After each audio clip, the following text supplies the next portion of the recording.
Hello everybody, my name is KingStix. In this video I'm going to be showing you a highly unusual Evelynn Jungle Route that you can utilize to play against difficult matchups like Rengar Jungle.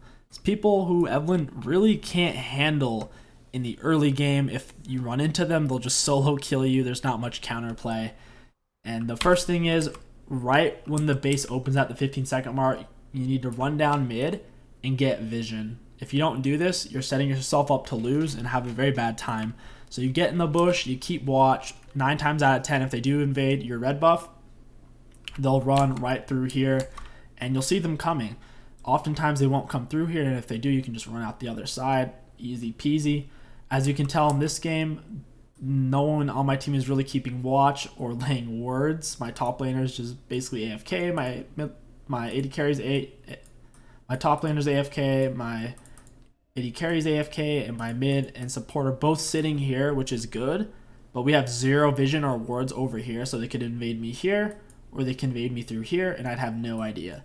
So this is a terrible position to be in on Evelynn, and since it's a Rengar, I'm really scared to go and ward right here, which is what I'd normally do at the 50-second mark, then recall and get my Oracle Lens, so I don't want to ward because Rengar. So I am going to do the safest thing possible and the smartest thing possible, which is be a little bitch and go to my wolves. Wolves is a really easy camp for Evelynn to solo. You don't need a leash. You don't need to rely on your teammates. Not a single person on my team laid a ward. Okay, Blitzcrank laid a ward, but that's not really going to help against an invade. So I'm going to start on my wolves, and the beauty of this path is I can do my wolves into raptors, and I didn't even have to use a potion or smite on wolves. I still have all of that.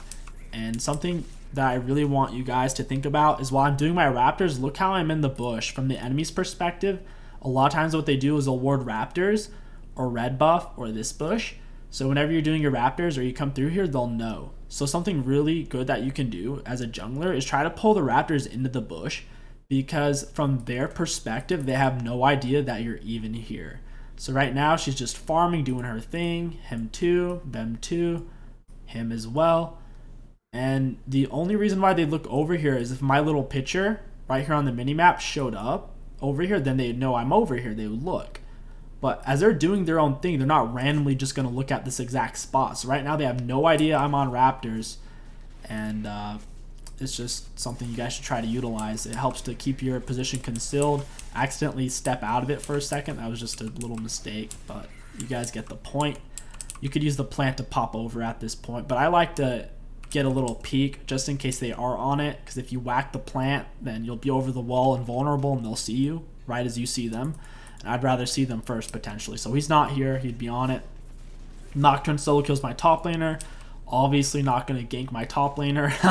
If you're dying solo to a Nocturne top, I am not going to gank for you, because if the enemy jungler shows up, we're going to lose. So I'm just going to do my red buff, then my golems.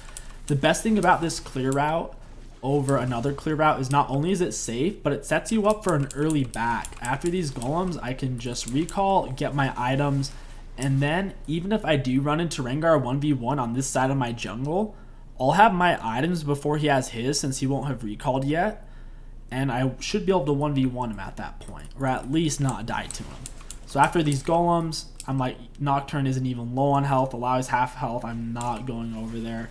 We'll probably die, or he'll get away 2v1, and if Rengar shows up, we're dead. Can't gank mid. So just an obvious recall. And the way this path ideally will work is after you've done your wolves in this clear, you'll come back, you'll do your grump, you'll do your blue, and at that point your wolves will spawn in and you won't have to wait for anything. That's the beauty of it. And then you can do your raptors and your golems, and you're not waiting. Unfortunately, Rengar is a little booger, and he did red, golems, raptors, and then he went and took my blue, but we wouldn't know that because not a single person on my team laid a word except for Blitzcrank over this wall. Hip hip hooray. Anyways, so now while I'm doing my gromp, there is going to be a little bit of time in between my wolves, which is unfortunate, but it's kind of whatever since I won't be doing my blue. So the 8 seconds it would take me to do my blue, instead I'm having to wait. Because obviously I can't do anything else on the map. I can't go for Scuttle. Rengar stronger than me. Once again, you guys get the point. So I'm going to have to wait for my wolves for a little bit, do my wolves, and then I'll do my raptors, and then I'll do my golems as well. And bear in mind, since on the first clear I did Raptors, then Red, then Golems, if I went straight from Raptors this time to Golems, I would have to wait for a while. So instead, I'm like, you know what? I just saw Rengar bot. He's not going to be over here. And if he is, he won't have backed yet. So I'll have the item advantage. And I should be able to 1v1 him because right now I have Dark still. I have my boots, so I should be fine against him theoretically 1v1. Let's turn on the scoreboard. Alright, so I get my Scuttle Crab, and then I'm going to go for my Golems. I have to wait for a second because once again, red buff wasn't in this second clear, so there's a little bit of a gap here. Not too long of a wait, all things considered. The enemy team is ahead. Neither one of us as a jungler has any kill participation, so you can make the argument that he has the better team, and we're going to carry this game with this unusual jungle route. On my next back, I just build towards my jungle item once again, and I'm going to start back at my Gromp, Wolves, full clear. I have nothing to gank safely in the least, so Gromp, Wolves, full clear. I have to wait because once again, my clear got messed up because of the Rengar. I'm keeping an eye on this. I was potentially going to roam.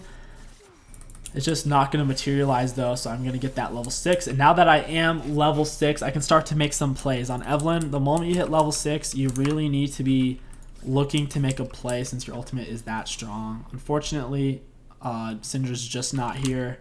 She recalled and Kata's got it back. So while I'm waiting for Kata to come back, I am going to try to make use of my time and do a camp. If this wasn't up, I could have gone and done Raptors. But since this is up, I'll just take this since I saw Rengar backing. So while I'm taking this, I'm waiting for Kata. I'm keeping an eye on her. I'm seeing if she's going to ward or anything like that. Since I'm not seeing her going to ward, I feel pretty safe. There's no pink, sure enough. And I can wait for Katarina. Right here, I'm trying to get around her, but she's unintentionally blocking me. She doesn't know I'm here. She still doesn't know, but she's blocking me. As Kata walks up, she backs off. It lets me come in. And now I can wait on the wall and go in. Kata already pinged, her flash was down, so I felt safe. She ignites me, Qs me. I dodge a turret shot, I think, or maybe I soaked it, but I ult out and I'm fine. She can't ult me if I ult, and it will cancel out her damage. So really easy to tower dive on Evelynn. As long as you know their flash is down, tower diving on Evelynn once you're 6 is a breeze. And now I can just do my Raptors, my red, and my golem. I go for my red first. And I typically like to do golems into Raptors if I have the option, since it's a nicer full clear. So in this case, I took my red, then my golems, then my Raptors. So next time when I come back here, it'll be my golems up and then my Raptors, instead of there being a weird gap period because I did Raptors then red or golems then red then Raptors. If that makes sense, since all three, since they're on a 2-minute 30-second spawn timer and the red's on a 5. Okay, clearing through these. I'm keeping a close eye on Nocturne. Whenever the enemy top laner is ahead, you need to keep an eye on them while you're in your jungle. If you don't, it's not unheard of for them to come in and kill you while you're doing your buff, because they can see when your buff is spawning in, when it turns gray on the mini-map, or when it turns yellow for the 20 seconds. Gray is 1 minute, yellow is 20 seconds or less. Yep, so the enemies just get 2 more kills. A horrible roam by Blitzcrank. You never roam to the lost lane, to the lane that loses 1v1. So Rengar comes up, they get 2 kills. That's not looking good for our team. While Rengar is away, I will play. I see Kais is getting low on health. I'm keeping an eye on that. I'm also going to clear this out. They're even lower on health now, so I really want to get in there. Even though my ult's not up, it won't matter. I have a decent amount of items compared to them. And right when I lay this ward, this was unfortunate. They weren't in the bush. If they were in the bush, this would have turned out better. But since they weren't in the bush, it just kind of was really awkward because they saw me lay it and they don't see anyone else around, so they know it's me. Thank God Yuumi was over here. So at this point, I'm cutting them off. If Kai'Sa comes to let Yuumi jump, I'll just kill her. So I drop the charm on Yuumi. She has nowhere to go. I E, and she's dead. Easy peasy. Starting to get some bigger impact in this game. I loop around, trying to get a dive onto the Kai'Sa. I see his golems are up, the Rengars. So I'm just going to take the golems. And the moment I see his ultimate, I get closer to the wall, so I can just ult out. Really not that risky of a play. I still have my flash, so even if he flashed the wall, I would have just flashed this wall then. So at this point, I can heal up. Evelynn has one of the strongest passes in the game. Syndra just rotated bot lane. It was at this point I thought she was either going to come this way or this way. If she was greedy, she would have went the short way back to lane, and I could have just killed her right here with my Kata. But I had a feeling she might go the long way since she is behind.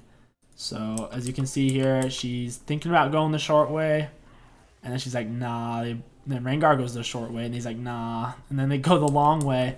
This is the weird part. Like, she went the long way, but then she wanted to fight. It's like, bitch, you out of mana. What are you doing? And I know her flash is still down, so I have no qualms with blowing my flash to guarantee a kill. Get the kill. I think she would have gotten away if I didn't do that, since she stunned me and Kata. And then we kill the Rengar. Rengar was low on health. He tried to help his mid laner. He's dead now. And that's the power of doing a smart clear, guys. Oftentimes, champions that have weak early games have really strong late games or really strong mid games, and that's what Evelynn has. Her initial clear is extremely vulnerable. You can invade her, you can 1v1 her, but heck, if you let her get to level 6 without bothering her or messing with her too much, she is a real danger. She is a real danger. Alright, see Rengar coming down here. My ultimate's still down. I gotta be a little bit cautious. I see he exits the bush, so I follow right up behind. I drop the charm on him. Go in.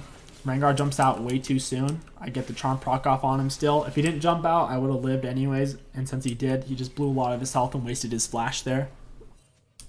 This is a common trick that you should be utilizing on Evelynn right here. Whenever you can't chase down the enemies, you can mess with their minds, and like if they have vision of you, you just walk away like you're leaving, and then the moment you turn invisible, you turn around. So now that I'm invisible and they can't see me, they think I'm just running away, and then the moment I just turn, like in a fraction of a second. So by the time they even realize it or think of it as a possibility, it's too late. I couldn't quite close the distance there. So I'm just going to follow up behind them. They seem to know Katarina's coming the way they're reacting to her roam. So I'm just going to follow up behind, drop the charm. Lucian, really weird positioning. He gets himself killed, which is unfortunate because he had 300 shut down. I have them cut off, though. I'm not too worried. As the person who's smurfing in Diamond 1/Masters, I'm not really too concerned if I trade a teammate for an enemy, since I can do a lot more with that gold. I pushed the Syndra off. I didn't want her to double stun us, so I blue smite her, push her away. And we land the charm. She's in a really bad spot. I end up just ulting because I wasn't within range to E. I didn't have blue smite, so I just tip her. I hit her with the tipper. And now we should have done dragon. That's one of my weakest points as a jungler in general, unless I'm playing Nunu. But typically when I play jungle, I don't go for stone drakes enough. I always go for winds and flame drakes, but when it comes to stone drakes in solo queue, it's really hard to get motivated to take those. I definitely need to work on that. I could have gone for that. Blitzcrank waiting in the bush. He enticed me a little bit. I go all the way around. Kaisa came up for the wave. Whenever 80 carries are behind, you can always expect them to greed, run up to waves, and play that to your advantage. Just come up behind them, expecting they'll do that. She flashes. Good job by Blitz. Starting with the knockup, we get the kill. And yeah, I'm going to skip to some more juicy parts and maybe hopefully give you guys some more tips before we close out this video. As a laner who always shoves waves, you can just expect them to walk up to the wave to shove it. They rarely let the wave come to them. They're very greedy players. Kata does a good job of not overplaying it. She kind of sits back a little bit, lets Syndra think she's safe. And the moment she steps up, I'm waiting right on the wall, drop the W. I already know her flash is down from earlier. She used it 13-minute mark, so it'll be up at the 18-minute mark. Still have a while. Blue smite, charm. I didn't even blue smite, I just charmed her. She's dead. It's really that simple, guys. The tough part isn't playing when you have a lead. The tough part is getting to the point where you do have a lead. And that all starts with not falling behind in the early game. You can't be greedy. If your teammates aren't warding, if they're not keeping watch, and the enemy jungler is way stronger than you level 1, and it's something like a Rengar, you can't do the obvious thing and start on your red buff or start on your blue buff. You gotta start on a side camp like wolves or raptors. Play it safe. I'll show you guys the final play of this game. The enemies are tilting really hard, as you can imagine, because just completely took full control of this game from them. They are sitting in a really good spot, but we really took it out of their hands. Nocturne's been missing for a bit here, and I figured he was coming mid. The moment he ults, I run towards my mid laner, and Nocturne can only block one spell with his spell shield, so blocking my initial Q doesn't do a whole lot. He drops Fear on me, I get off my ult before it goes off, and he's dead. It's at this point where we push them to their breaking limit. They just decide, you know what, we've had enough, and then they FF.